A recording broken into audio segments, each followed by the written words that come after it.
Welcome to the pilot episode of Toast Time podcast on the Vendetta Sports Network. We are recording on November 4th, 6:47 p.m. I got with me my good buddy and fellow writer at Vendetta Sports, Jackson Law. Jackson, how you doing? Doing good, Anthony.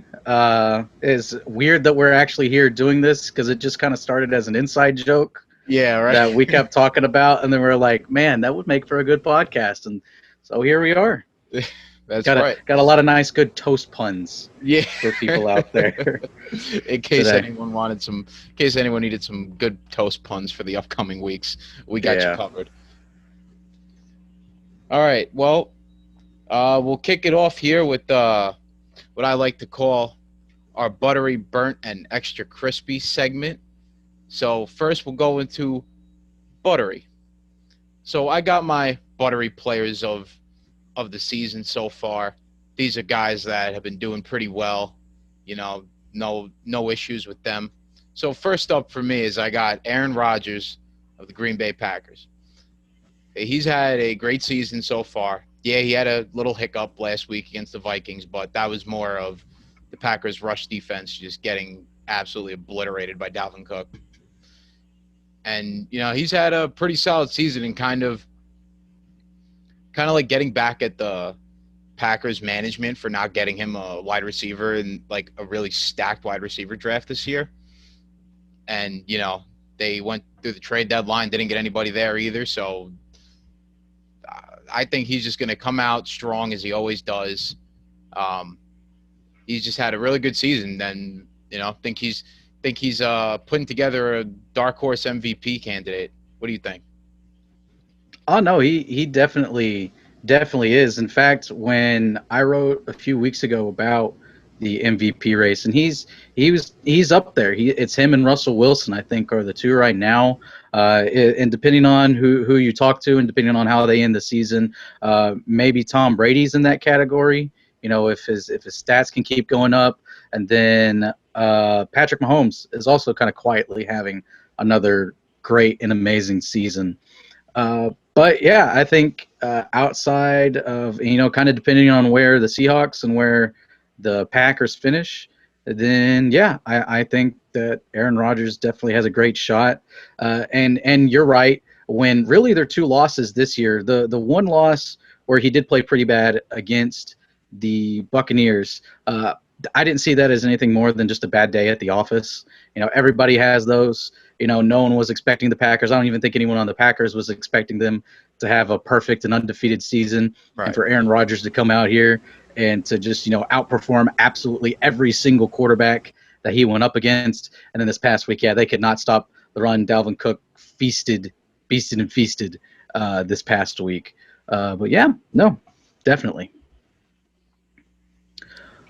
All right. So for my buttery, I am also going to go with a core. Um, it's it's gonna be okay. Yeah, it is a quarterback. I've got like a couple up here because like I didn't know who you were going to choose. Yeah. So it's like I'm also trying. I'm trying to decide. I'll throw another quarterback in there though. And again, and it's we already brought up his name, and he's the other one that's in the MVP candidacy, and that is Russell Wilson. This guy finally, for the first time in his career, Pete Carroll has decided to just unleash the whatever chain he had on Russell Wilson, and my God, is it paying off? They had a really good win against a division rival in the 49ers, 27-37, 261 yards and 4 touchdowns in a contest that ended with just a 10-point win, and it was a fairly high scoring game, which he's having to deal with probably the worst Seahawks defense we have ever seen in Oh, the Pete Carroll era. I mean, statistically everywhere they're at in not even like the bottom five; they're like the bottom three. They're one of the worst defenses in the league, but they're 6-1 right now, and it's 100% because of Russell Wilson. You take Russell Wilson off this team, then their record is reversed. They're 1-6 without Russell Wilson. Oh, without a doubt. Russell Wilson, I got him in one of my fantasy leagues, and I couldn't have been happier with that pick. Like, in my other league, I struggled at quarterback mostly all year long, but Russell Wilson's just been a mainstay. He's been a great player. He's actually, I think he's QB1 right now, fantasy wise. But even with that game against the 49ers, I expected the 49ers to like come out with a little more heart than they did. I mean, like their defense was playing okay for the first half, but like there's only so much you can do against Russell Wilson.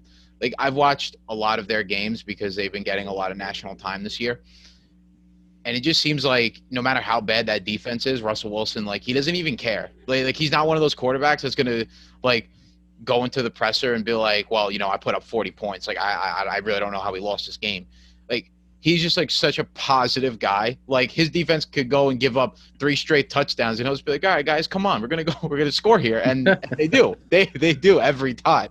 So honestly, for them to have a 6-1 record with how bad their defense is playing is honestly pretty crazy. But it's also a common trend going on in football right now where defense wins championships. I don't know. That's kind of gone away this year. It's really just been all about the offenses, and you can see it real apparent with the Seahawks.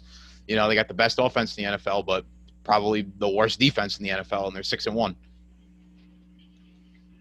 I know, really odd, really odd. Yeah, it's been a strange year. But besides that, all right. So you know what? For my next buttery candidate, just so you know, I picked quarterbacks for all 3 of these, but we're gonna go with Big Ben here, the Pittsburgh Steelers. I know our man Scott will like this one. Big Ben, Big Ben has honestly he's really surprised me. He's really surprised me. I didn't know what to expect with him coming off that shoulder surgery last year, and I mean the Steelers. What can you say? They're 7-0. They look great. Their offense looks phenomenal, and it's not even like Big Ben is too reliant on Juju Smith-Schuster. Like some people were thinking that Juju was just going to get double covered the whole year because they really had like nobody else to throw to. But you know what? Deontay Johnson and Chase Claypool, Big Ben has turned those two into like pretty good wide receivers, and all the receivers on the Steelers are having great years because of Ben Roethlisberger and what he's been able to do. And that game against the Ravens was really like kind of like an eye opener for me. Like the Steelers are like actually for real because they had a pretty soft schedule to get to 7-1 up until they played the Baltimore Ravens, and they were getting kind of manhandled that first half, but the second half, Big Ben came out strong and just continued to grind through that game, and they ended up coming away with the win in Baltimore, which is something that not a lot of teams do very often, as it's a really hard place to play. But I give credit to Big Ben. He's been having a renaissance year. Not quite as MVP level as Aaron Rodgers, but for his age and just coming off an injury like that, I give him a lot of credit. He's been having stellar year. No, he has, and even though his numbers and stats aren't up to par with how Big Ben normally has been, they're just having such a great season, and it's amazing, and it's because it's a well built all around team. That defense is stellar. They forced 4 turnovers on Lamar Jackson, and that was the key difference in the game this past weekend. And Mike Tomlin still, he's got that team playing hard, but it all does start on the offensive side with Big Ben. He is their leader. They desperately missed him last season, and his presence alone elevates this team. And the fact that he has a good receiving core that is starting to elevate their play, it's elevating his play also. And the team's just playing so well that they don't need like the 300 or 400 yard Big Ben anymore. He can be in the 190s, low 200s, 2 touchdowns a game, and they'll still beat teams by double digits. Yeah, He's playing great. That defense is playing great.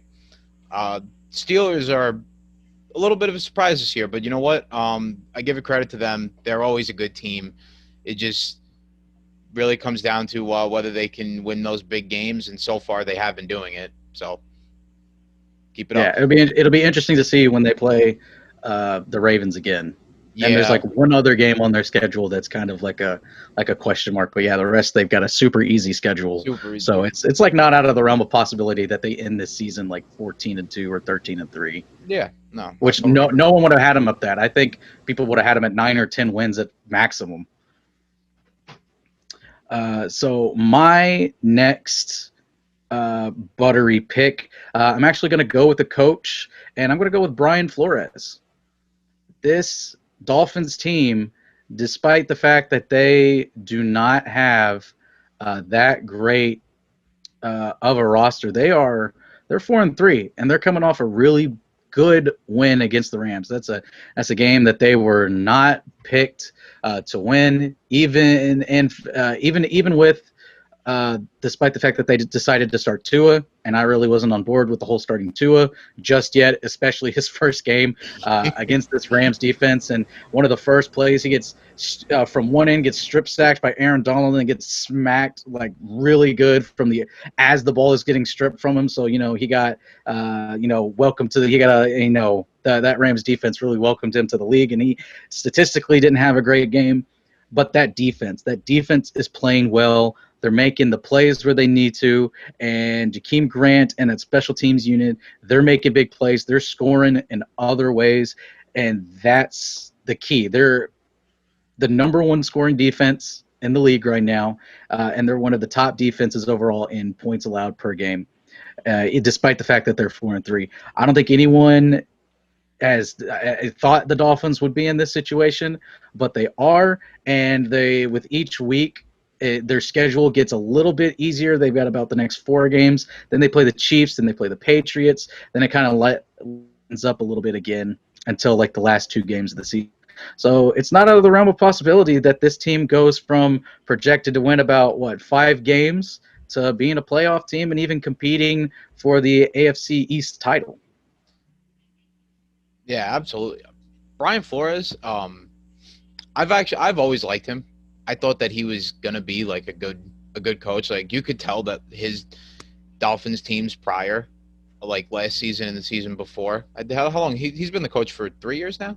This is Two third years. This is the two second years. year. This is second year. So last year, but like, even though they weren't that good, they played hard for him. And like I love coaches where they can come in and their team just plays hard, even though they don't have the talent, but like they're in games and like they do like play really well. He took a lot of things from Bill Belichick when he was in the Patriots. I mean, you look at this Dolphins team; they are not the most talented. They don't have the most superstar players. They, just like they're not as athletic as other teams. But the thing that they do is they make timely turnovers, special team scores, and the offense, doesn't turn over the ball. I mean, even Ryan Fitzpatrick before Tua did take over, Ryan Fitzpatrick like didn't have really any one of his normal Ryan Fitzpatrick games where one week he'll throw 4 touchdowns and no interceptions, and the next week he'll come out and throw 4 interceptions in the first quarter. He didn't even have any of those this year, and I mean he deserves some credit for kind of getting them some of these wins to this up to this point. But honestly, they keep playing the way that they're playing. Tua is going to develop really nicely with this team, and I think he's going to be a really good quarterback for them going forward. I too didn't really like throwing him into his first start against Aaron Donald and the Rams. I thought, being you're in the AFC East, a good first start game would probably be against the Jets. Yeah, But I always figured that it would have been the next week's game against the Cardinals was like at a bare minimum that would have been like the first week to start him, and but that was before like also like the injuries to the Chargers and the Broncos defense. So I didn't even expect then. I was expecting even later, maybe even yeah, the Jets. The second time they played the Jets would probably been that time because by that time I was figuring, oh, they'll be out of playoff contention.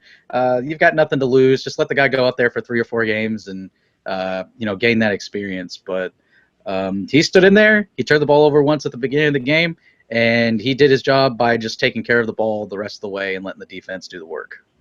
Yeah, he didn't have to do much, but you know what? That's a good thing when you don't got to do much as a quarterback and you win the game. Mm-hmm. All right, so my next candidate for Buttery, I'm gonna go with Derek Carr, quarterback, Vegas Raiders. He's been having a pretty good year. Um, the Raiders themselves as a team have been having a really pretty good year. They beat the Chiefs in Kansas City, which was a big shock to me. And they had that pretty bad game against the Bucks, but I think that's just more of like the Bucks and Tom Brady have been playing really well. But you know what they do? They come out last week against the Browns, and the Browns have the Browns are a pretty solid team this year, and it was a horrible weather game, very low scoring, and they come out on top in that game. And Derek Carr for a long time has been kind of getting the bulk of the blame for when the Raiders don't do well. And I don't know. I've always Mm-hmm. felt like Derek Carr has been like a good prospect. I always have felt like he can really be good. Just it depends on the right system and the right guys around him. And right now, I feel like he has that. I mean, Josh Jacobs, is really good young running back. Darren Waller is one of the best tight ends in the league right now, and I really like Henry Ruggs as a receiver for him. I just feel like Derek Carr at this very moment in time has got like the perfect pieces for him to succeed. And John Gruden too. Credit to him, he's put this team together. And with all the criticism that he got a couple years ago for trading Khalil Mack, you know what? I feel like that's kind of going out the window now. I mean, you start making the playoffs and you start winning, all the questionable decisions you made before are gonna go away. So I give it to Derek Carr. I feel like he's had a great year this year. Yeah, no, they've done a great job. They drafted really well last year with getting Jacobs, though, who had a great rookie campaign, is still doing pretty good this year. I really like Jacobs. He was on my fantasy team last year. Definitely one of the steals Yeah. of that draft. And then yeah, Ruggs is another great target. That's the best thing that you could do for Carr is even if you don't even because the Raiders are kind of in a position where there's no upgrade over Carr that's available to them. Yeah. That is a long-term option. So what do? You got to find ways to make it work. So you got to fit pieces and good weapons around him. That starts in the draft, and so far they've drafted fairly well. For them to really compete, they need to improve that defense. But specifically speaking about Carr, yeah, he's finding some ways to win. They had a really their most impressive win, obviously this year, has been against the Chiefs. We'll see what happens when they go up against them again later in the year. I don't know specifically. I don't have it in front of me when they play again. But that'll be an interesting game, and with the expanded playoff, and even talks of there being an even further expanded playoff, depending on how the Yeah, COVID situation talking about goes. 16 team Yeah, playoff. no, that's crazy. That's crazy. That's I don't crazy. like that. I don't like No, that at all. no, Think no. bad idea. But even just with the extra playoff spot, the Raiders could easily find themselves in competition for that last spot, even with the tough schedule and being in the tough division that they're in. Yeah, 100%, 100%.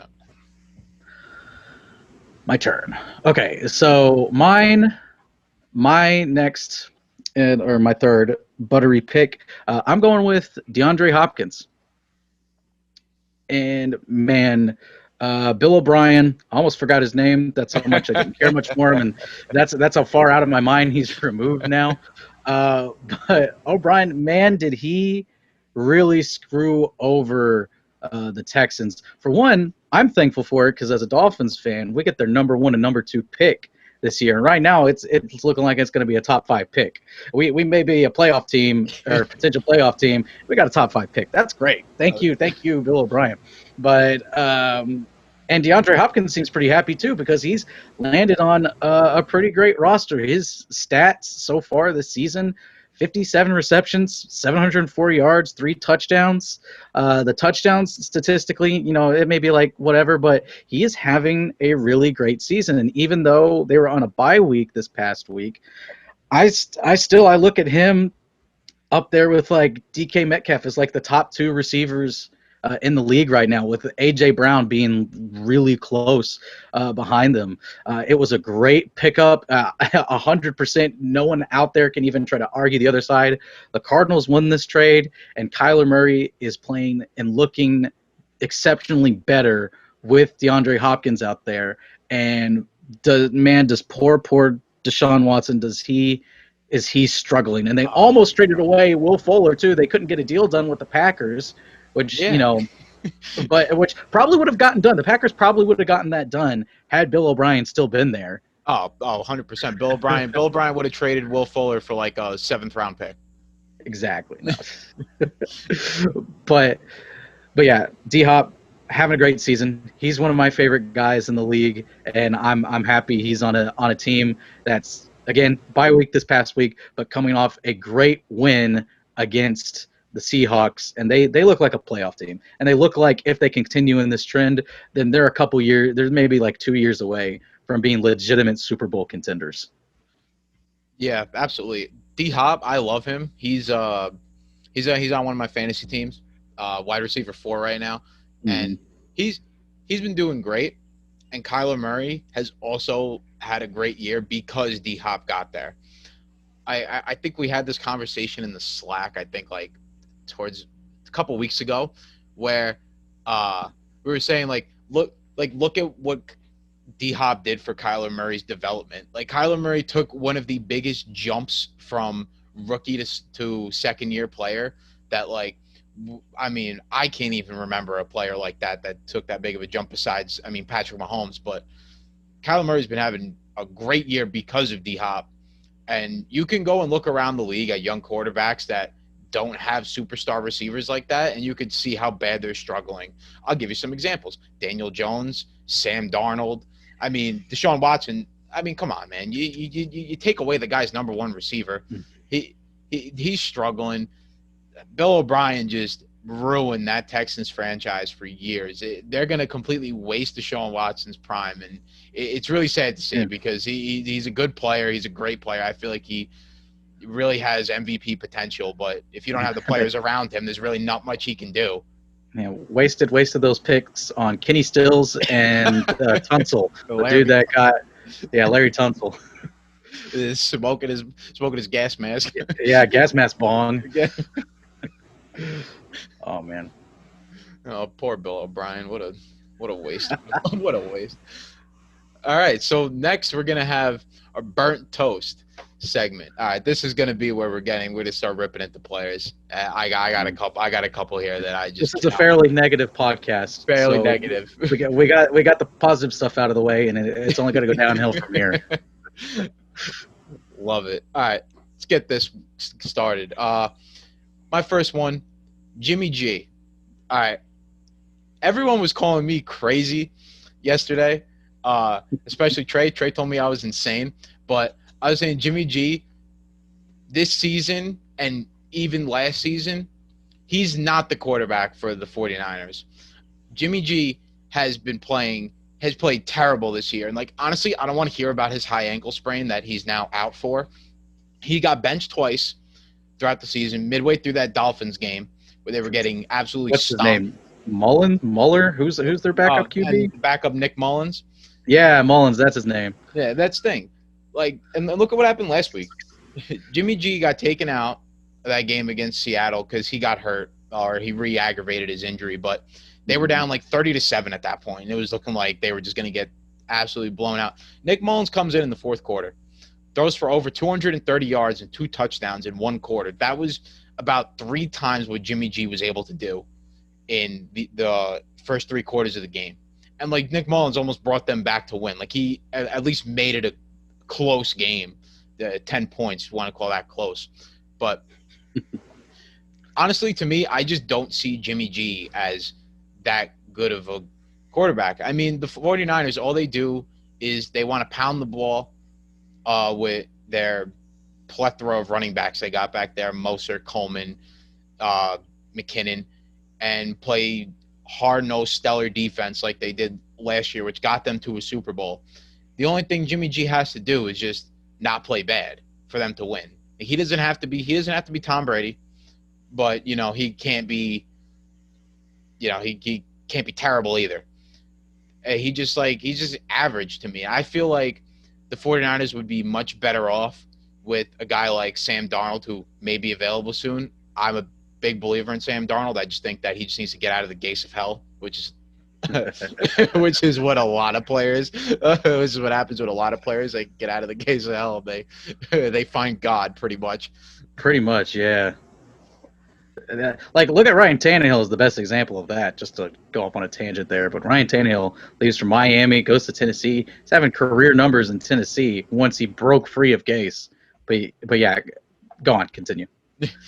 Yeah, I mean, I just think Jimmy G's not that good. I think he was kind of overrated last year, and this year, honestly, you're the starting quarterback for a team that just went to the Super Bowl. You're the defending NFC champs, and you got benched twice because your team was getting absolutely steamrolled and you couldn't do a thing on offense. I'm sorry, but Jimmy G is just not a good quarterback.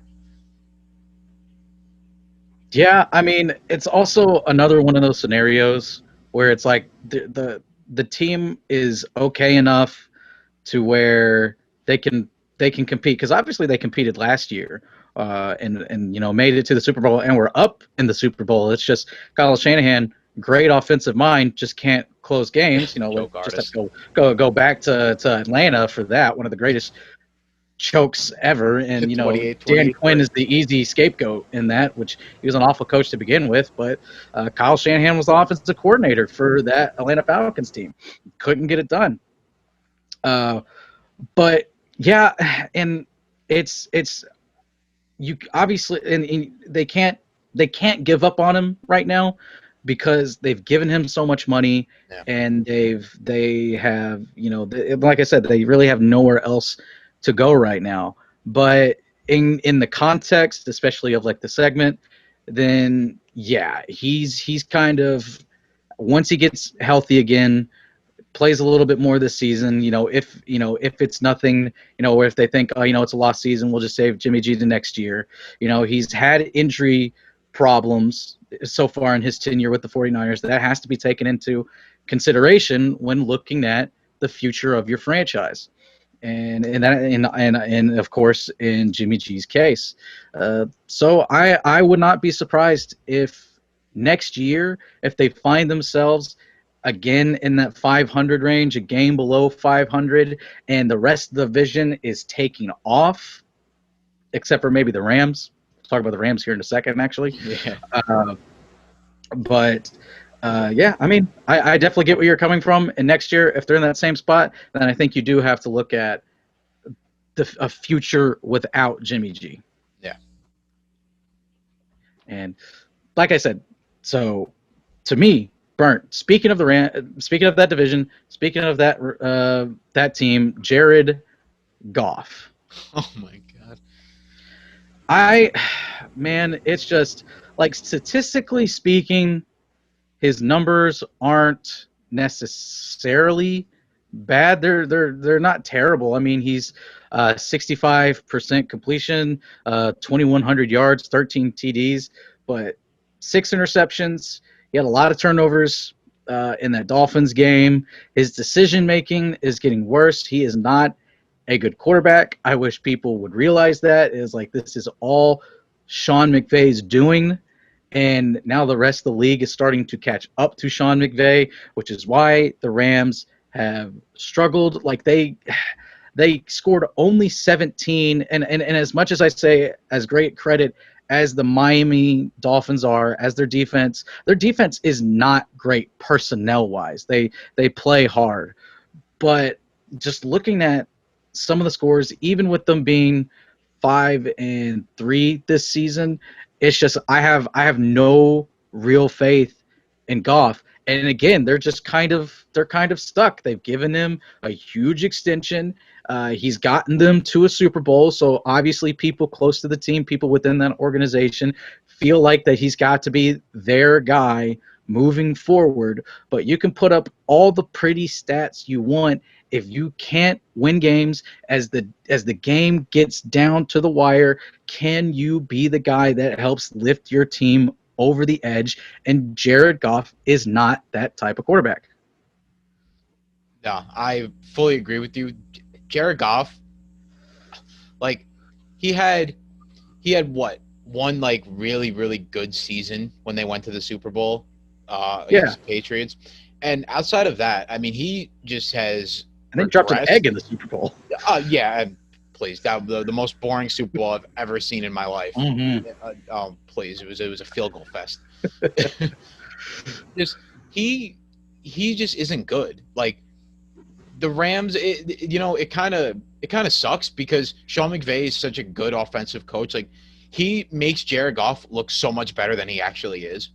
Like if Jared Goff was in with, I think almost any other system or team, he would he'd be backing up right now. Like he would Yeah. be number two. He wouldn't even be starting. It's just like if their defense doesn't play well, like being on that Rams sideline, are you going to really sit there and think, "Oh, my quarterback's got it. Like he's going to lead us to a victory here"? Like no. You think Aaron Donald better strip sack this guy and someone else pick up the ball and run it for a touchdown because Lord knows Goff can't get it into the end zone. I mean, just look at the Dolphins game.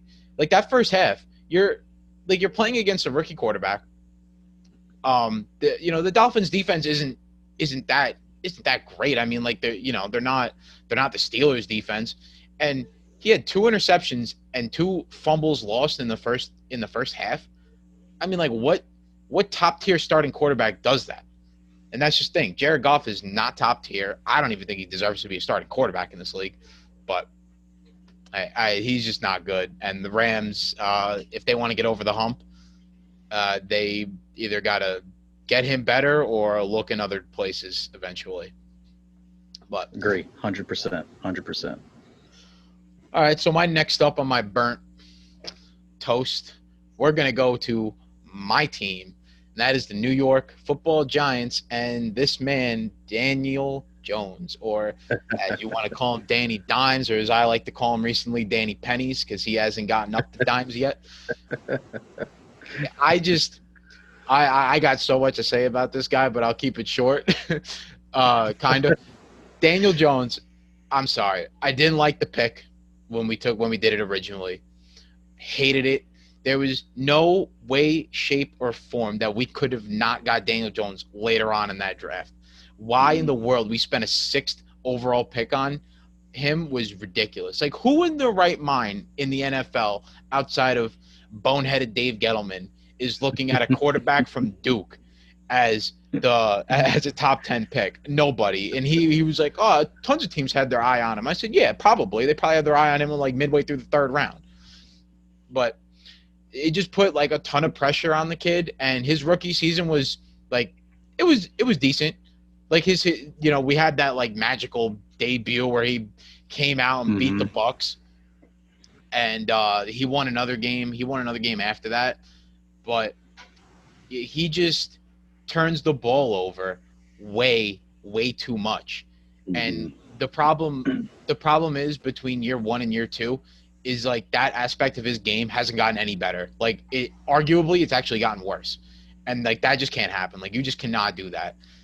And like there's a lot of things that he does in the game that like you just look at him and you're like, what's up with this guy? Like Monday night against the Bucks, he was getting brought down for his sack in the fourth quarter. Instead of hold on to the ball and just go down, he is trying to do way too much and Yeah. throws a really bad interception that brought the Bucks lead to 8 at that time. And then Mm-hmm. with 3 minutes left in the game, he orchestrates a drive, goes down the field, scores a touchdown. Like, all right, that's great. Then the 2-point conversion, Dion Lewis had about 7 yards of separation. Like as soon as the ball was snapped, that ball should have been thrown. Daniel Jones, you're looking at him, and he hesitated way too long, and which allowed for the Bucks safety to come over and break up that pass, which it was pass interference, but we'll let that slide for now. It's just it's just Daniel Jones. Like, I just don't understand. Like, how could you possibly? Like, how could you get worse at this? Like, with turning the ball over, he's turned over the ball 21 times in 22 starts. There's only been one start where he has no turnovers. That is, like, it's so bad it's impossible to replicate. And just like, I'm telling you right now, if Daniel Jones doesn't play better, because the Giants team is playing great, honestly, the defense is playing good. The guys around him, outside of a couple outliers there, but the team is playing well. They've been in almost every one of these games outside of the 49ers game. They should be 4-4 right now with a decent quarterback, or at least a quarterback that doesn't turn the ball over. The problem is Daniel Jones is so bad that he has lost them multiple games this year, and like, that's just unacceptable at this point. So, and if they don't start winning games and they find themselves at like the 2 pick or the 3 pick, I'm sorry, but Daniel Jones is going to be gone, and they're going to take Justin Fields. And Daniel Jones, I'm sorry, but you're going to have to go and figure out your career somewhere else. I agree 100%, and I honestly don't think I could have said it better myself. I mean, there's nothing, and like honestly, like let's say it comes down to like number one and number two are the Jets and the Giants, and if I'm Trevor Lawrence, um, if I choose to, if I don't want the Jets to take me, I could maybe see him saying yes to the Giants, mostly just because one, I don't want him in the division with the Dolphins, and then two, I think the Giants should switch back to those throwbacks, and I think Trevor Lawrence would look really nice in Those are some great those uniforms. I love '90s those. throwbacks. Man, they look good. Those are simple, clean jerseys. I will give the Giants that much. They lost that game, but they were the best looking team on the field this week. Absolutely. All right, so my next burnt. I'm going with the Eagles head coach, Doug Peterson. Now, I know technically they're ahead. They're winning their division right now. But They it's are. the worst division in football, and there's a great chance that 5 or 6 wins gets you the division title. It's so bad, but Doug Peterson does no favors for this team. As much as we also like a common theme that a lot of us agree with, which is weird to say that a lot like there's a lot of us that agree with something on a sports site. So it must just be that much common sense Yeah. for us, but not everyone else. Is that you can't necessarily judge a quarterback when they're on awful teams. It's why we're all saying that we still like Sam Darnold. We think that Yeah. he can do really well. Everything is there for him to individually succeed, but the team is just awful. It's the same thing with Carson Wentz. None of his players can stay healthy, which that's not necessarily his fault. But then it's like his front office and Doug Peterson, they're not going out. They're not drafting well. They're not putting players around Wentz to succeed, and Wentz is playing terrible. And understandably, he's gonna make some bad passes, but that's because his receivers aren't getting open. He doesn't have a good offensive line. He's running around for his life, and so to save his own skin, he's got to try to make a play happen. And when you're under pressure on the run, you're trying to get it out quick. You're not going to make perfect throws, and especially if you have guys that have been working at Denny's like the week before, and then you bring them in, roll them through a week of training camp, and then just toss them out there. You're gonna fail. You are set to fail, and so when you fail, that lays at the feet of Doug Peterson and the rest of this front office. I almost put them on my burnt crispy to a crisp toast, just because I think he needs to get out of here. They need to bring new people in there, but I think he stays a little bit longer just because he has the one Super Bowl. Because one Super Bowl in the NFL, it's why everyone loves Nick Foles. It's why Chad on the lead word, he won't talk too much smack about Nick Foles No, because he's he got a can't. soft spot for him in his heart. And understandably, they got a Super Bowl, but they can't see around that Super Bowl. And I think ownership and the people above Doug Peterson cannot see beyond that Super Bowl either, and they just think that this is a down year. Also, who the hell spends a second round pick on a backup quarterback. Like, come on, dude. The dude needs weapons. Get him something. This was a Yeah, great receiving class. Go get him a receiver. I mean, you did. Get him another one. Get him an offensive lineman. Fix that defense. Something, anything. You could have picked a punter, and it would have been a better pick in the second round than Jalen Hurts. I love the fire here, Jackson. That's great. Yeah, Doug Peterson. I fully agree. I mean, nothing about how the Eagles have been playing is Carson Wentz's fault. That team is riddled with injuries. He has no offensive line, like you said, no receivers. I mean, he's throwing at guys we haven't heard of before, like Fulgrim and Greg Ward. I I mean, they rely on their tight ends, and Goddard and Ertz both have been out. I mean, Goddard's back now, but who knows what's going to happen. Doug Peterson, they overlook that Super Bowl like a lot. But I tell you what, a lot of teams would probably let that one Super Bowl slide, like the Packers let Mike McCarthy's one Super Bowl slide a little too long. The thing is, being in Philadelphia and with the fan base that they have and just the pressure that they have on them as a team, Doug Peterson, soon enough, 2017 is going to be pretty far away. He's going to have to start doing something soon. Otherwise, otherwise they're going to be coming at you with pitchforks and torches and kicking you out of town. All right. Doug Peterson. So, all right. Well, my next burnt. My next burnt one. Okay, this one I might be going a little too hard on him, but you know what? I'm going to do it anyway just because I want to see this guy succeed. So I'm going to go hard on him right now. Is Lamar Jackson. He's regressed this year. Like, no doubt about it. Can't even say otherwise. He's regressed. He was an MVP last year, took the league by storm. I had him in my fantasy league, and he carried me to the championship. Like, carried me, because I had nobody else in that team besides him. His throwing motion is, I mean, I don't like it. It's ugly, but it is what it is. He just has to be more accurate with some of these throws. And like even the Ravens, they have to surround him with more. I mean, who's his best receiver right now? Who would you say? Hollywood Brown? That's probably his like best receiver. I mean, and then Mark Andrews. That's pretty much it. But Lamar Jackson, like he's got to get into his own head a little bit. He's got to get on the field. He's got to practice his throwing. Like he's got to get a lot more accurate, because we've seen time and time again with these dual threat quarterbacks that if they don't develop their arm within 4 or 5 years, teetering on that 5th year, you start losing your legs a little bit. Like you can't run as much as you used to. Teams are going to start pounding on you, and it's just not going to work out well for you. I mean, you can look at Mike Vick. I mean, granted, he had that whole hiatus in the middle of his career, getting locked up because he was fighting dogs. But something on the side, something on the side. Nothing major, just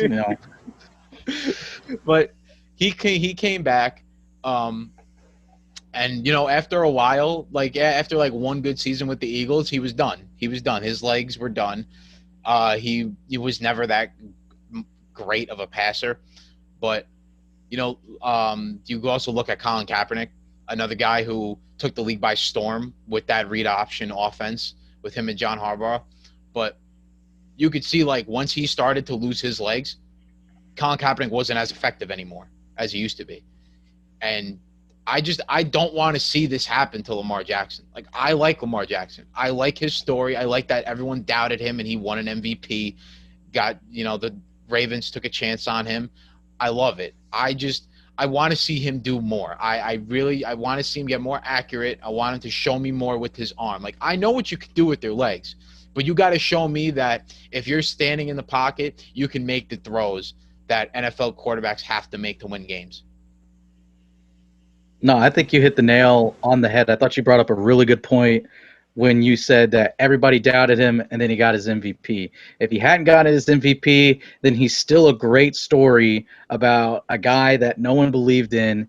And then lead experts in the draft, like on national television, are like, "Hey, man, why don't you try to catch a couple passes at the combine? Maybe you do better as a receiver or a running back or something." And it is a great story that he played well and got the MVP. But now that he's got that MVP, he's going to be held to a much higher standard because Patrick Mahomes was held to a much higher standard. Yeah. Now he was injured last season, but he still had kind of a down season. There were people that were hounding on him because he had a down season. If he doesn't have that MVP, that probably doesn't happen as harshly as what had happened to him last year. And it's going to be the same thing this year. He is under a fine tooth. Analysts will be going with a fine tooth comb in the desert, trying to find anything wrong. If no one gets that reference, it's Spaceballs. uh, but they are going to look over and analyze every single thing. And one of those things that I've noticed is he's got to take care of the ball better. Especially when he runs. Dolphins, again, well-coached team. They know the signs to look for. They were able to force a couple fumbles in key, or not the Dolphins, the Steelers. Excuse me. Yeah. Sorry, I was thinking of something else. But the Steelers defense, yes, they're a well-coached team, and they are obviously they took advantage of him not protecting the ball as much, and he gets down on himself too easily, gets in his own head, and can't play from behind. He's got to overcome those to be at that same level. And if they want to overcome his kryptonite, he even said that the Chiefs were their kryptonite, his kryptonite, and he'll never overcome them if he doesn't get out of his own head. Yeah, absolutely. Like, that's also another thing. He needs to really get that monkey off his back. Like, he's got to beat the Chiefs eventually. One of these days, he's got to beat them. The Ravens won a Super Bowl. Lamar Jackson's got to realize, if I want a Super Bowl, there is no way, shape, or form I am not going through Pat Mahomes to get it. You are going to have to go through him, and you're going to have to beat them at some point. Yeah, think of how differently we would view Peyton Manning if he hadn't, even though he only did it like twice, or technically 3 times, which that last time was more of the defense than him. Yeah. But I'm talking about the time that because he went to 2 Super Bowls before that, won one, lost one. But just overcoming the Patriots, overcoming Tom Brady, that's who he had to go against. And everyone's talking about how this is the next Brady and Manning. It's already starting to see that if that's going to be the case, we know who Brady and we know who the Manning is in the situation. Yeah. Yep. But is he even going to be that, or is he going to be just like Phillip Rivers? Is he the Phillip Rivers in the situation where the other quarterbacks in this draft class, they've gone off, they've done great things, but then he's on the outside looking in when it comes to potentially even being in the Hall of Fame. Not going to get a Super. There's no way Rivers is going to get a Super Bowl, but there's an argument about him getting into the Hall of Fame, but you'll just never know because he doesn't have that one Super Bowl on his resume. One Super Bowl changes everything. All right. So this is the third one, right? This is our last one for this is the last Burnt. One for Burnt. All right. So Burnt, I'm going with an entire team. It's the Cleveland Browns. I love it. I absolutely love it. Listen, I don't think Baker Mayfield is a starting caliber quarterback by himself. He is not as good as people were saying when he was coming out of the draft, and they spent the number 1 pick on him. And they have all these weapons around him. They have all these great players on defense, and this is a team that is set up that it doesn't matter who you have as your quarterback. They should be able to succeed, even with Baker Mayfield as their quarterback, but they don't. They stink it up. And without Nick Chubb, their running game is suffering because the game this past weekend was 100% decided by the run game. People really couldn't tell on TV, but talking to players, listening to the announcers, weather was a huge factor in that game. No one was able to move the ball through the air. It was a classic ground pound game, and the score even mirrors that 16-3. That's not a high scoring game, especially with two quarterbacks that love to sling the ball and two coaches that love to unleash their quarterbacks, as we have seen them do in weeks past. This defense, they got ran over by Jacobs. They couldn't stop Jacobs. They can't stop anybody. They beat up on the teams that they are supposed to beat up, except sometimes they don't even do that. They were supposed to destroy the Bengals twice this year, and the Bengals twice kept it extremely close, and they got a rookie quarterback and a supposedly far insignificant, inferior defense.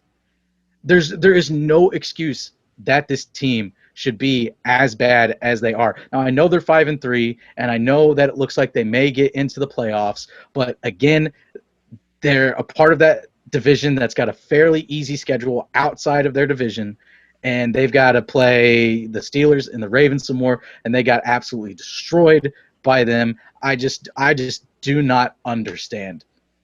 And including coaching. And it's like they had a horrible coach in Kitchens last year. I don't know why you picked Kitchens as your coach. Just from top down, that entire organization needs to be on the hot seat. Oh, they absolutely do. You know, I wrote a post on, I think, yeah, Sunday morning. I was writing a post. It's pretty interesting that Baker Mayfield actually is better without Odell. Now, the thing is, Baker's better without Odell, but the Browns are not. See, you have all this talent around this guy. You should be winning a lot of games. You should be in the playoffs like every year. Like, I'm sorry, but they have superstar talent almost everywhere you look. You look in the backfield, you got Kareem Hunt, Nick Chubb. You got And Jarvis Landry, Odell. and you should be competitive with the other top two teams in your division. You should Oh, split the absolutely. season series every year with the Ravens and You the should. Steelers, or at least one of those to take it to the next level, because this team is so good, or at least on paper is good. Yeah. They should maybe even win both games Yeah. in one of those series, but they don't. Maybe. They're always on the losing end, and they're always the ones that are getting slacked and slapped in the face. Yeah, like they Barely got beat the Bengals, man. Barely like beat the Bengals. like they got rolled over by the Steelers. Was 2 weeks ago or 3 weeks ago? Yeah. The Mhm. Steelers just demolished them. Like the Browns are trying to build this game as like, oh, well, we're coming into Pittsburgh like I heard one guy on the team say, oh, this is from Myles Garrett talking about that thing last year where Myles Garrett hit Mason Rudolph over the head with his own helmet. I'm sorry. I'm sorry, but you want to talk all that smack? You want to start sitting there and being like, "Oh, this is where we're finally gonna beat the Steelers. Like we're gonna do it." By God, son, at least make it a game. Jesus Christ, it was 30. It was like 38-6. They were never in it. They just got No. blitzed out the gates and just like they didn't know what to do. And I mean, listen, man, the Browns, they have all the talent in the world on paper. At least it looks like they could dominate their division or at least be competitive in the division. But until Baker Mayfield starts playing better, they're always going to be that third team in the division. I tell you what, he better start playing better because don't look too far behind you because all the Bengals need to do is give Joe Burrow an offensive line and improve that defense. And you're going to be staring at last place in the AFC North because Joe Burrow is Yeah. going to jump you so fast and you're not going to know what's happening. Yeah. If the Bengals would have to royally screw up, big time, like miss on like 20 something draft picks in a row to really tank over the next like 2 years what they've got going on right now. Yeah, they're looking great, and the Browns, I don't know, man. They need to pull themselves together a little bit. All right, now it's time for our extra crispy segment. If you thought we were negative in the last one, oh wait, wait for this one. All right, so my first candidate for extra crispy. Now this is some like charcoal burnt toast you left in the toaster too long. The only The thing toaster's on fire. The fire toaster is department's on the on way. fire. Your house is about to go down. We got first up Mike McCarthy of Yeah. Dallas Cowboys. Okay, Mike McCarthy. This has just been like this little experiment they got going with Mike McCarthy and the Cowboys, Jerry Jones must be sitting there like in private because he won't say it publicly, but he's probably sitting there in private like I really fucked this one up. Like this is bad. Like I screwed this up. Mike Yeah, he'll McCarthy never has, admit that publicly. no, never, never. He'll never. But to himself, probably. Mike McCarthy has this team looking so bad. And you know what? All right, you want to say like I get it. Dak Prescott was a big reason why this team is winning games, but that's a problem because this team was not built to just ride Dak Prescott's shoulders. Like they should have been able to hold their own, even if he wasn't playing as great as he was. That the problem is just like the defense is so bad. They are the worst defense in the NFL, and like how like I just don't understand how they got guys like Sean Lee, Leighton Vander Esch, DeMarcus Lawrence. Like they're supposed Alden Smith, who's actually been having a pretty like good year on that line, even though the rest of the defense is despicable. But like they have talent on that defense, and they just are playing so horrendously. And the offense, I mean, the offensive line is not what it used to be. I get you got Ben DiNucci back there trying to try his best, but I mean, like it's just not working. Mike McCarthy, like, and this team is he's lost this team. I don't know if you heard there's little leaks and rumors going around out there that this team is like almost planning a mutiny at some point. Like they already know 8 games in that this guy has got to go. That this isn't our coach. I mean, like Mike McCarthy, man, I don't know what you were doing in that barn for a year, but you were not looking at the analytics of the game, and you were not looking at what's going on recently in the NFL. I'm sorry, but you're just not it. The Cowboys, they had a lot more expectations coming into the season, but you know what? As of right now, it looks like you're going to be a top 10 draft pick and probably looking for a new coach after this experiment's over. Yeah, I don't know how you can hire the guy who wasted away Aaron Rodgers' career. Like Yeah. the prime of his career, easily should have at least 2 more Super Bowls right now. You know, should definitely be in the conversation. You know, when we're talking about who's the better quarterback, Brady or Rodgers. You know, people still probably land on the Brady side, but Rodgers should be in the conversation for one of the greatest quarterbacks of all time. And his case would definitely be made if he had at least one more Super Bowl. He should definitely have at least one more Super Bowl. And of course, the front office didn't do him any favors there either in Green Bay. But yeah, horrible decision to get Mike McCarthy. But who knows? It's Jerry Jones. He may stick around for a while. Jason Garrett was around for probably 4 more years than what he should have been. Yeah. So we'll see how that goes. Sticking with head coaches, I've actually got 2 head coaches on this one. This one is outside of the NFL, but I've just got to talk about it real quickly. Say my piece and we'll be done. But he has previously coached in the NFL, and that is the head coach of the Michigan Wolverines, Jim Harbaugh. Oh. He is the most overrated college coach of all time. They take trips in pre-COVID years to Rome, to all these places around the world, these beautiful exotic places, taking these teams, spending millions of dollars in travel expenses. He gets paid millions upon millions of dollars just to lose to a crappy Michigan State team and to get his ass kicked by Ohio State every single year. Even when Ohio State had an interim head coach, he's getting his ass kicked. Even when they were on probation, he's getting his ass kicked by everybody in the Big Ten. He is completely overrated. Their team is awful. He sucks. He should never have left the NFL, which I probably understand that he did because maybe he saw what Colin Kaepernick was going to turn into player-wise and was like, nah, I'm good. Kind of did like a Pete Carroll where he's like, knows that the hammer's coming soon, so he's like, I'm going to peace out and go to a situation that I want to be in. But the dude's rich because he gets that fully guaranteed contract that even if he gets fired, the boosters have to pay him anyways, which is absurd about college coaches. You can step in there for a year, suck it up, but if they signed you for a 4-year, like $30 million deal, that full $30 million is guaranteed to you. But get him out of Michigan. and I don't even care for Michigan sports. I'm not a Michigan fan. I'm just tired of seeing Michigan fans, being super toxic when literally everyone in the United States is telling them your coach sucks and your team sucks. They're like, no, and I'm done with it. I'm tired of seeing it on my timeline. I'm fixing to block it. I'm fixing to mute Harbaugh and Michigan football on my Twitter because I'm tired of seeing it. I was actually just saying this on Saturday. I was at work, and I'm like watching the Michigan game as it's going on. I'm just like I start laughing at this point because like it's just funny how much John Harbaugh just can't beat like any of his rival schools' teams.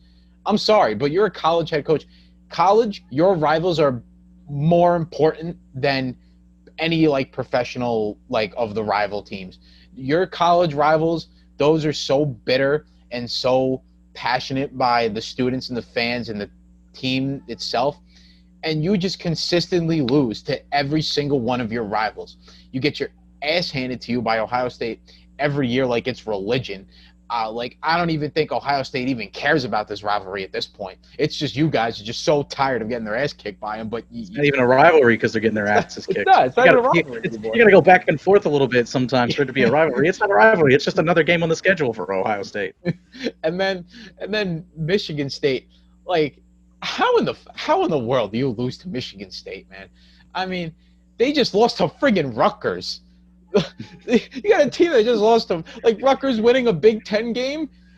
They were the first team to give them that win, and you come out there and just let them beat you. Like I'm sorry, John Harbaugh, but you can't beat anybody.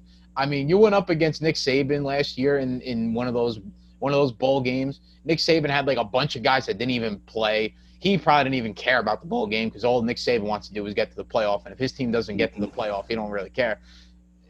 Alabama was disinterested in the game, and you guys still got beat by 3 touchdowns. I mean, it's just it comes to a point when this guy, John Harbaugh, you just have to, I don't know, man. You either got to pack it up and go, or you're going to have to start winning some of these big games because it's just like embarrassing at this point. And he's not going to be winning any games anytime soon. No, that option probably ain't happening. All right, so my next guy for extra crispy, we're gonna go with a GM here, and it's gonna be my GM for the New York Giants, Dave Gettleman. I figured you'd bring him up. Yeah, I just had a gut feeling. You knew I was bringing him up. This just unbelievable executive. Just the ineptitude of his decisions is ridiculous. Dave Gettleman has not done like almost anything well. The only thing he did well, and I'll give him credit for, is getting James Bradbury in here and Logan Ryan. But that's about it. He hasn't been able to put a single shred of talent on that Giants offense. There is just nothing to look forward. You gave Golden Tate, a guy who is way past his prime, way too much money. So you're telling me you'd rather pay him but not pay Odell Beckham Jr.? Like, what if you want to trade Odell and get rid of that contract, you shouldn't have signed it anyway. You shouldn't have gave him the extension. That was so dumb. And then you get Jabril Peppers, he's a safety that should be playing linebacker. He doesn't get picks. He can't cover anybody. It's just, oh my God. Dave Gettleman has thrown me into some really passionate and anger-filled rants recently, and you know what? Like, I'm just getting sick of it. I want this guy gone so fast. I feel like the Giants would be so much better off if they just did not make this hire. But you know what? We're here now, and I'm sorry, but Dave Gettleman, do me a favor and please leave. Get away from New York. Go wherever you want to go. I don't care where you go. Just stay away from my team, because all you do is take franchises and run them into the ground, and I'm tired of people giving you GM jobs. Yeah, I mean, it looks like the Giants are going to have one of the top picks. Definitely need to take a quarterback. As you said, Justin Fields would be a really good pickup if he's available, or, if by some miracle Trevor Lawrence is available at your pick. If he decides to, not stay in college to avoid the awful situation that's your basic. I was gonna say crosstown, but it's they're playing the same stadium. Yeah. Just your conference opposites and the Jets. Yeah, no, he needs out. He needs to go. You need to get someone new in there and someone that's got a clear plan, starting with a quarterback in this draft and then building around him from there. So my next one, another head coach. It is Anthony Lynn, the Chargers head coach. Oh my god. Now, listening to some of the podcasts that we had going on that's gone up this previous week, up on the YouTube channel, which if you're not subscribed, subscribe to the YouTube channel. Um, this is an amazing stat. Now, this goes back before Anthony Lynn's time, but it's not like, but he hasn't done anything to stop it. Over the past 5 seasons, the Chargers have lost 38 one possession games. Wow. You just don't even know. Just wow. That's I know there is absolutely nothing to say. This is a guy that was a running back coach, never even moved up the ladder. He went straight from the running back coach to being a head coach. He does not need to be a head coach. They seem to have found their guy in Herbert, and the team is not bad. They have a really good defense.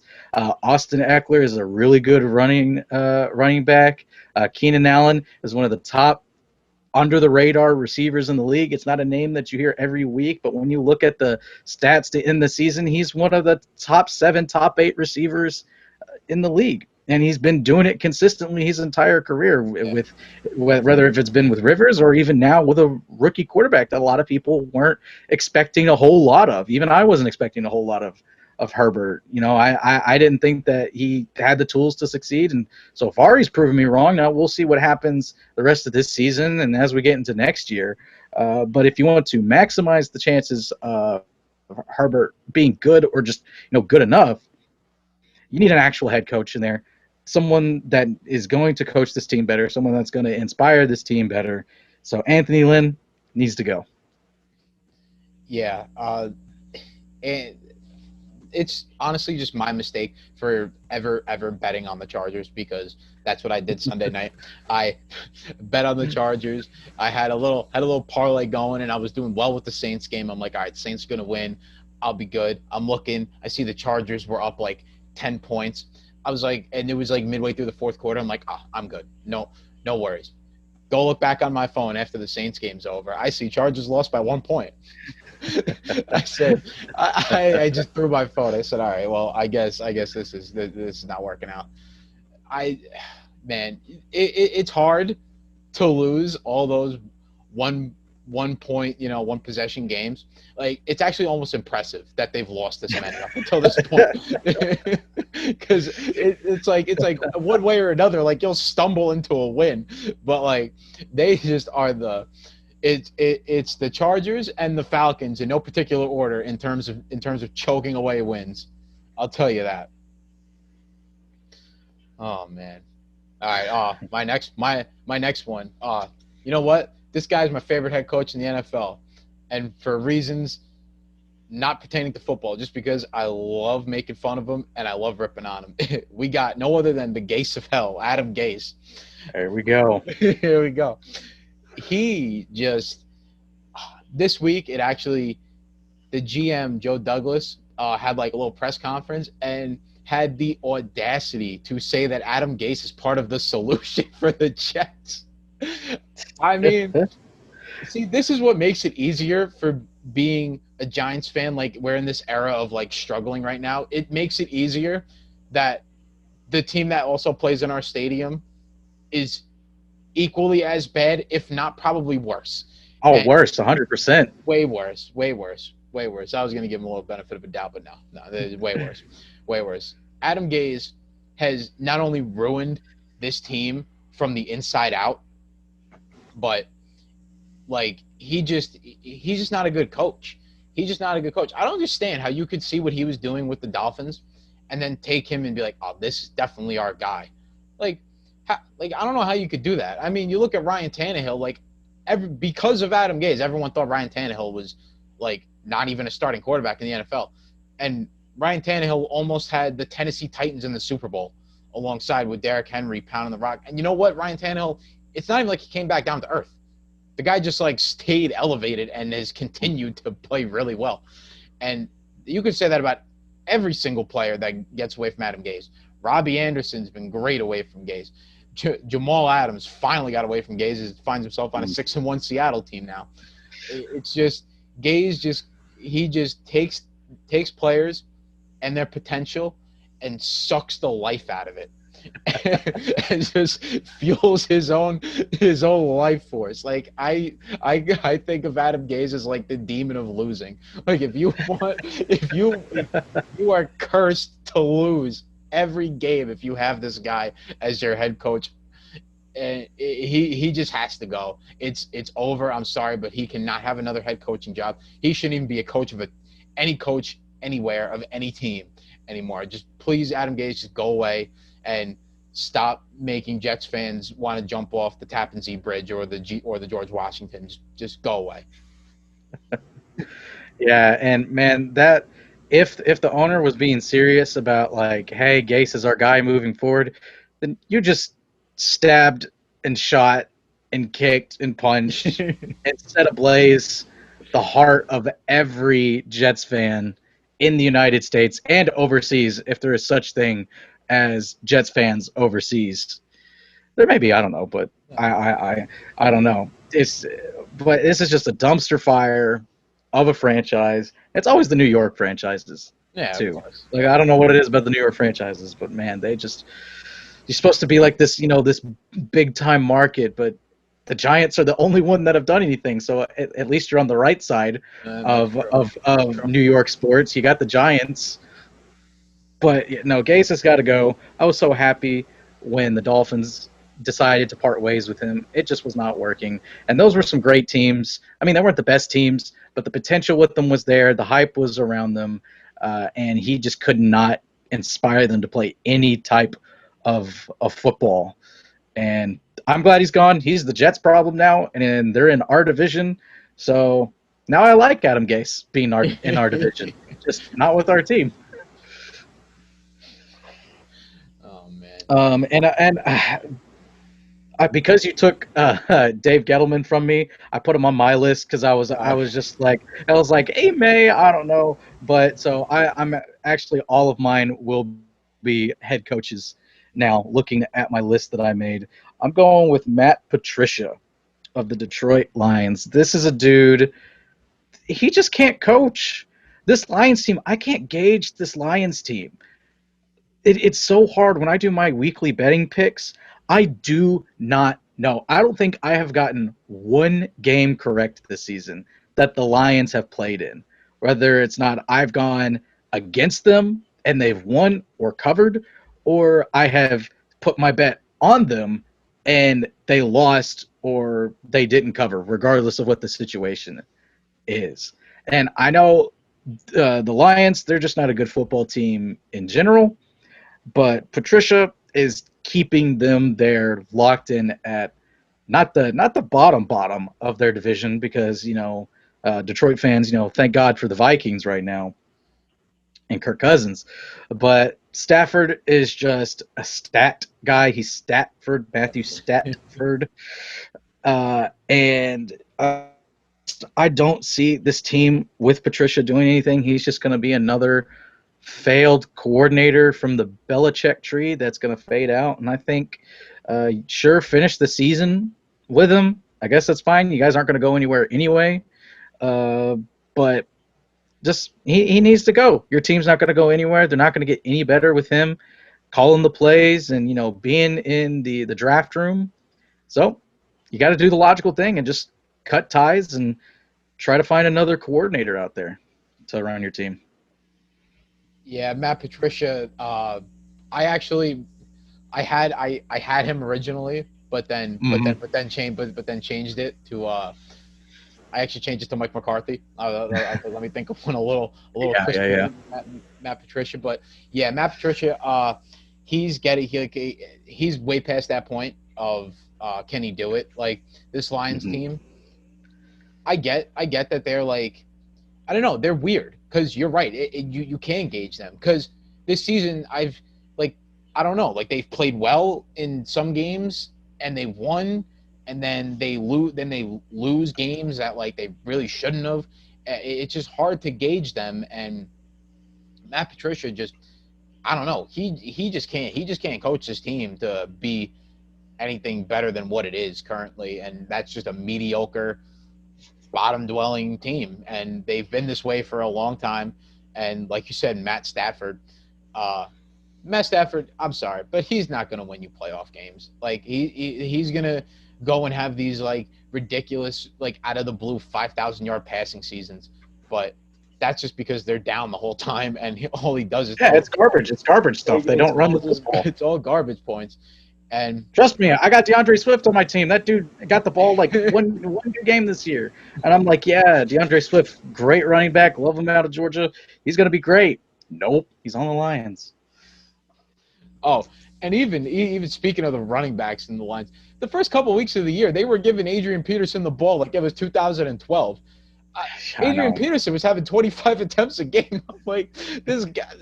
I was like, come He was on, man. a 10 attempt max at this stage in his career. That's crazy. I was like, what is going on? Like, do they think they got? Does Matt Patricia like? Does he have his watch wrong? Does he think it's 2012 right now? Oh I don't man, know, man. that's just crazy. All right, and now we'll go to so go to I like to call this is gonna be the toast of the week.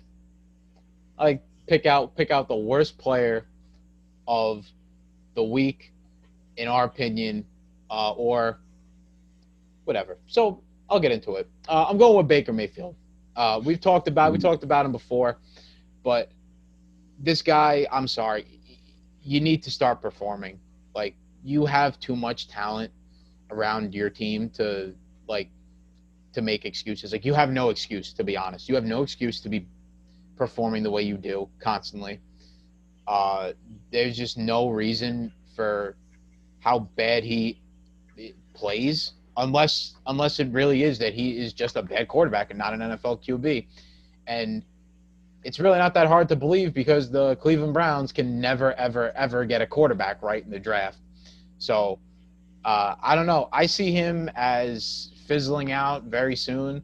Like I don't know how the Browns ownership is gonna keep giving him this leash that they have with especially with the talent around him.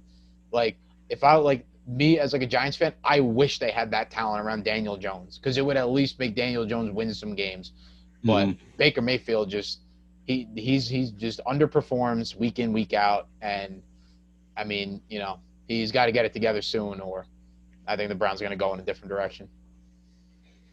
Yeah, I agree. And the roster around him is decent enough to where they're going to get wins, and they're going to play enough bad teams, and he's going to have some really good games. Like, he in the game that Odell got hurt, he throws an interception on the first play of the game, is 0 for 3, and then he goes out and he tosses 5 touchdowns, and he only has like 4 incompletions the whole game, and it's a good looking game on paper and on his resume.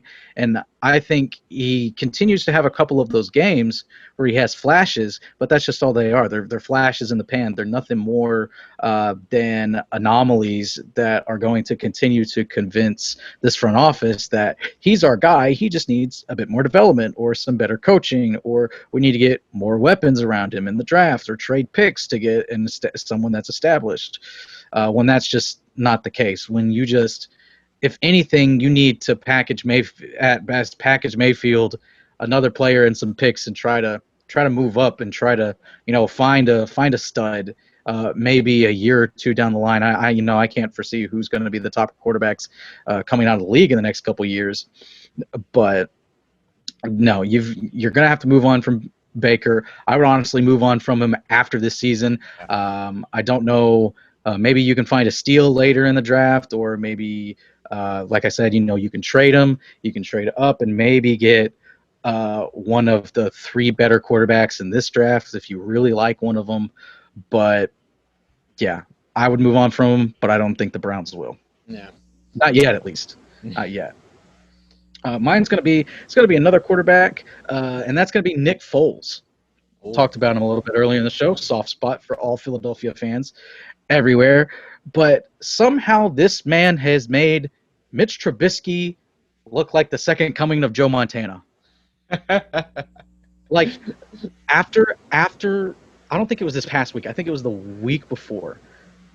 There were Bears fans that were begging for Trubisky to come back. Like, our team looks so much better. Our team has never looked worse than this under Trubisky. And I'm like, y'all are talking about the Mitch Trubisky, right? I was so confused. I was dumbfounded. And I'm like, the Bears fans have hit rock bottom. They're demanding to let Trubisky loose. And as sad as it is to say, they're right because the team wasn't as bad under They Trubisky. The were no, offense they was not weren't. as bad. Even though I think the fact that they started out great was a fluke.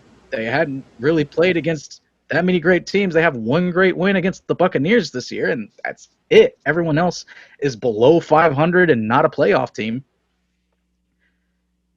And they got shown their true colors because I think the Saints are pretty vulnerable this year, especially because they've been missing a lot of their key players on offense and defense, and they couldn't get the win here. And a lot of that is due to Nick Foles putting up poor numbers and just being not that great of a quarterback. He should have.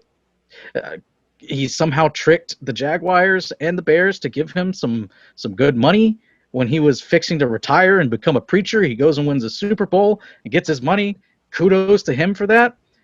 But dude, you suck this week. I would take Tua's performance over yours. And Tua didn't throw for 100 yards, but he also didn't turn the ball over, and he won. Well, he turned the ball over once, but after that, still won. Still didn't play as bad as you. Nick Foles, he's been not that great. I think what I think was the Bears, they got like they had that little taste of Foles magic when they put him in for Trubisky in that Falcons game and he came back and won. But you know what? I'm sorry. It's the damn Atlanta Falcons. They always blow games. Like you could They're have awful this year. and they're terrible. I mean, come on now. How many games do you have to go through to see that Nick Foles just doesn't have it like with your team or the system? I don't know what it is, but he just doesn't perform well. Like he just really doesn't perform well. And I personally I think Mitch Trubisky actually gives him a better chance for it's like small reasons, but I think he gives him a better chance just because okay, their offensive line is not good, but Nick Foles scrambling, yeah, no, that doesn't work. Nick Foles cannot scramble. At least Mitch Trubisky can make plays with his legs. Like I think the Bears offense would at least give them a different dynamic if you put Trubisky in there. Now, like I understand Matt Nagy has a personal vendetta against Mitch Trubisky and hates his guts. So I don't think he's even gonna think about putting him back in, even if ownership is telling him to put him back in. He's gonna just be like, nah, we're going with Foles. But Nick Foles has got to start playing a little better. I mean, that defense is just too good for the Bears offense to not capitalize and score some points for them. I mean, it you got to win some of these games here. Like you got to beat some of the good teams. Like you can't avoid it. It's got to happen. Yeah, just looking at their schedule right here, the teams they beat: Lions, Giants, Falcons, Buccaneers, and Panthers. Yeah, And it's sad that when we're talking about a quarterback that we say, well, at least Trubisky can, because you're in a terrible spot if everyone is saying, well, at least with Trubisky, we weren't as bad. At least Trubisky can run. And we're saying all these positive things about Trubisky when literally every other week we would be hounding on Trubisky. That just goes to show how bad Foles has been and how bad he was this week. yeah. He's getting more and more removed from that Super Bowl, and outside of Eagles fans, no one really cares. Nope. So, you're gonna have to do something soon, man. So I got my all right. So now we're gonna go into soggy toast, and this is my soggy toast player, Evan Ingram. I mean, all the expectation in the world was for Evan Ingram to do well this season, and all he's done is just disappoint me, not only in fantasy, but just as being a Giants fan, has disappointed me, crushed my soul, made me mad at him multiple times, made me want to kill him at some point. Evan Ingram, I'm sorry, man, but there's just how can you be so physically gifted, and yet you haven't scored a touchdown all year. I mean, recently you've been, getting you've been getting more targets and more receptions, but I mean, you haven't scored all year. You drop the most critical of passes in a game that like any other tight end in the league, I would give them a better chance of catching than you. Like Daniel Jones in that Eagles game, as everyone knows, there's 2 minutes left, 3rd and 6. He put it right on his hands, and Evan Ingram just straight dropped the ball. And even earlier in that game, he just had a ball come right in between the numbers. He like popped it in the air and it turned into a pick. Evan Ingram, I'm sorry, I want him off my team at this point. I cannot stand him anymore. I think the Giants would be much better off looking for a different tight end in the draft, and honestly, I think that's going to happen. I think Evan Ingram it's gotten to that point where like he just can't perform with this team. He just needs to change the scenery because the New York media has just absolutely killed him. It's gotten to that point, Evan Ingram. You're my soggy piece of toast that's been left out for days, and I'm sorry, but I got to throw you in the garbage now. No, I'm right there with you on that. He's one of those guys that I feel like every year when fantasy season rolls around, he's always like projected to do so well, and somehow he's always ended up on my team, and he's always burnt me bad, just never producing. And I don't learn my lesson. It is like a couple weeks until I learn my lesson, and I'm like, well, he's my number one tight end, so I'm kind of screwed on tight ends. I just got to hope that everyone else, picks it up a bit. But yeah, I 100% agree with you on that. Yeah. But mine is going to be he didn't have a whole lot of expectations going into this, but I thought I thought he could do really well. I bought into the hype that he was bringing, that he put on himself, and after the first couple of weeks, he looked really good, and it looked like I was right. But it's Cam Newton, Oh, and I hate that, and I hate that. This is a former MVP, is just a freak athlete and a great quarterback. You want to talk about a guy that's got size, speed, and arm strength. He's got it all. But this season, after he got sick with COVID and came back, there is something completely wrong with him. yeah. And that fumble was reminiscent of many things. Cam's season and the Patriots season, it's done. There's no way that they can win a bunch of games in a row and come back and get a playoff spot, even if it's the last playoff spot available. I think there's other teams that are competitive enough to where they're going to grab it. It's indicative of Cam's career. This may be his last chance. He has more interceptions than touchdowns. He has 5 more interceptions than he does touchdowns. He has 2 passing touchdowns and 7 interceptions. Now, he's running the football fairly well, but throwing the football, that's the name of the game. And when you look at the last couple of games that he's played, they have been awful. I mean, like, there was one pass where he rolled out of the pocket to the left just a little bit. Feet were set, in stride and everything. It was an easy throw. It looked like this, Yeah, it was. and it went straight down about exactly 5 yards in front of the receiver. Like there was nobody there, and the announcers were just dumbfounded about what had just happened. And I was too, and I watched it. I'm like, oh my God, he has fallen so far, and it's sad to see. And he was great for me in fantasy the first 2 games, and I was like, all right, Cam Newton's back. I'm happy for him, but. And then, of course, the fumble is also indicative because the Patriots dynasty is officially over. It's dead and gone. They're going to be full rebuild after this. But Cam Newton is my soggy piece of toast that I accidentally dropped outside during a monsoon, and it sat out there for 3 days. And it's so wet that some of the pieces have just kind of melted away in the grass. Yeah, I'll tell you, Cam fooled me early on in the season. Like the first 2 games, I was super surprised by the way he was playing and the way he looked. Like he looked great, but ever since he did get COVID, he's come back and been a totally different player from what we've seen in the first 2 weeks. And fantasy wise, I'll tell you. After week 2 against the Seahawks, I actually ended up trading him for Darren Waller. Uh, Nice. turned out to be great on my part, and my, but he was my backup quarterback, and my QB1 was Russell Wilson. So I ended up with Darren Waller Yeah. for Cam Newton, which was great on my part. But sorry for the other guy. Didn't think Cam was going to be that bad for you. I like Cam. He, was one of the best players in the league for a good like 2-3 seasons around his MVP time, and made it to the Super Bowl. But I don't know if it's just because he got COVID and that's kind of messing him up, or it's just he just doesn't have it anymore, and we're gonna start looking at him as not a starting quarterback in the NFL going forward. Yeah, he's another guy like Lamar that gets in his head too much, and that was his Yeah, downfall, and that's why he doesn't have a Super Bowl.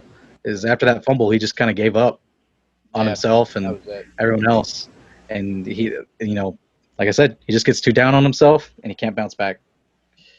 Yeah, sorry, Cam, but try to look forward to next year maybe. So, all right, just let's say give me one prediction next week who you think's gonna be toast. You actually took mine off here. I had Matt Patricia down, but I'll give you another one who I'm already thinking is gonna he's gonna get his way out soon.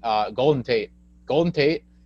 There's been rumblings um recently that after Monday's game, his wife tweeted something about, oh, he's not getting the ball enough and this and that, and Mhm. now he didn't show up to practice today, and they're saying that like he went AWOL, and I don't know what's going on with Golden Tate. It was a bad contract to begin with. I don't like him as a person, as a player. He gets into his own he got into his own personal beef with Jalen Ramsey on the field during the Giants Rams game. I'm sorry, but like he's just not a good wide receiver to have around a young quarterback, especially one as uh, as boneheaded as Daniel Jones. It's not a good thing for him. So yeah, I'm thinking Golden Tate relatively soon. He's going to find his way onto another team because right now with the Giants, it's not looking good for him.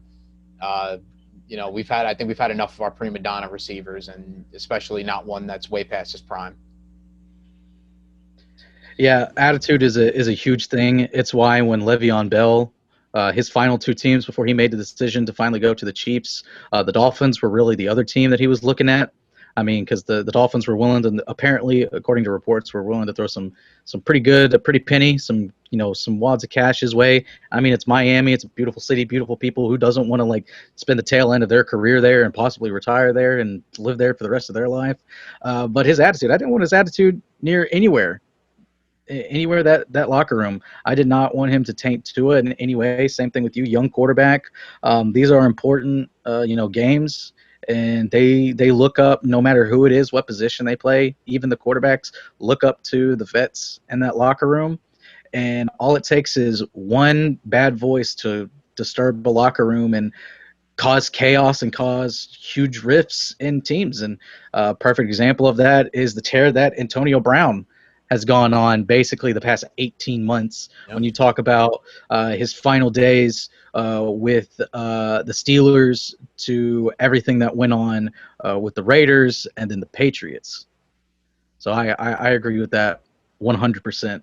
Yeah. And not a similar situation for me, but also a receiver, and we talked about him earlier, is Marquise Brown. I think he is probably like Snead is a great receiver and a great deep threat, but Marquise Brown is also a really good deep threat, and that's kind of one of the. It's weird to say that it's a weakness for the Ravens, but they just got a bunch of speedy receivers that go deep. But Marquise Brown is a really Hollywood Brown. He's a great receiver, but I think that next season he moves somewhere too because he sent out a tweet, later deleted it. I don't have the tweet in front of me. I couldn't find it anywhere, but it read something along the lines of basically, why do we have all these weapons, all these soldiers, I think was the term that he used, and you never use them. And I mean, he is at the bottom for being one of the better receivers on that receiving core. He is at the bottom of receiving, and I think he only had one reception for 3 yards last game. And for the season, 27 receptions, 379 yards, 2 touchdowns. That is well below the numbers that someone like Marquise Brown should be getting. Uh, I don't. I know I'm not personally. With the other great receivers that are in the league, I don't think he's like a franchise changer, something like a DK Metcalf Yeah. or DeAndre Hopkins has been. Uh, but I think he's a good enough receiver, and I think that he goes on the move next season. Yeah. Uh, I don't see. I think that Marquise Brown, like he's one of those guys that it's home run or nothing with him. Mhm. And when you got a guy like Lamar Jackson, who's who's not really accurate to begin with, and then you're asking him to be accurate with deep balls, like it's just not going to happen. I think Lamar Jackson would be much better suited with like one of those like sure-handed receivers, some For like some good slot guys. some good slot guys like, um, I mean, I'm gonna give a really weird comparison, but like Larry Fitzgerald, obviously. Larry Fitzgerald is a legend, so not everybody you get is going to be like Larry Fitzgerald, but Yeah. someone like that just gets you a lot of catches. He can run some rack yardage for you if you need him to. But Marquise Brown, uh, he's just I don't know, man. Like I don't really see him as a number one. Like it for me, I would prefer him as like a two or even a three. The Ravens just need a better receiving core around him, and we, we talk about it a lot with for some reason these prima donna wide receivers. Like once they start delving into that realm of like, I think I'm better than I actually am, There's no turning back. it kind of starts a snowball effect, and like Mhm. their play suffers because of it. But yeah, I agree with you on Marquise Brown here. All right. Well, that wraps it up for our pilot episode of Toast Time here at Vendetta Sports Media. Jackson, thank you for coming on with me and being my co-host with this. And Enjoyed it, man. Enjoyed it. yeah, yeah, me too. It was actually I had a lot of fun here today. So hope you guys like it. Subscribe to our YouTube page. A lot of people that view our videos don't subscribe. All it takes is just take your little mouse, go over to the subscribe button, just press click, and you're done. The more subscriptions we get, the more we can give you guys great content. And also, we just opened up a Patreon page. So if you guys like us, like our content, um, please, please, please donate if you can on our Patreon page. The more you guys donate, the more me and Jackson and everyone else at Vendetta Sports will be able to give you content on a more frequent basis. But anyway, really appreciate it. Had a great time here, and see you guys next time.